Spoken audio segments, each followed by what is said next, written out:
चिक्कोडी तालुक्यातील नवलिहाळ गावामध्ये एक हृदयद्रावक घटना घडली आहे। वराच्या आईला अंधत्व आहे हे समजल्यावर वधूने मंगळवारी मध्यरात्री विहिरीत उडी घेऊन आत्महत्या केली। श्रुती शंकर बुरुड वय 24 असे आत्महत्या केलेल्या वधूचे नाव आहे।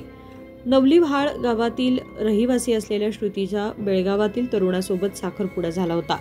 त्यांचा विवाह 25 मे रोजी ठरलेला होता। 24 मे रोजी विवाहाच्या आदल्या दिवशी हळदी समारंभ आयोजित करण्यात आला होता। मात्र त्याच रात्री श्रुती अचानक घरातून गायब झाली। कुटुंबीय आणि नातेवाईकांनी मिळून तिचा शोध घेतला, परंतु रात्री ती कुठेही सापडली नाही। पुढच्या दिवशी श्रुतीचा मृतदेह गावातील विहिरीत आढळून आला, त्यामुळे संपूर्ण कुटुंब हादरून गेले आहे। ही घटना खडकलाट पोलीस ठाण्याच्या हद्दीत घडली असून उशिरा ही बाब उघडकीस झाली। उदय होसमनी, KMM मराठी, चिक्कोडी।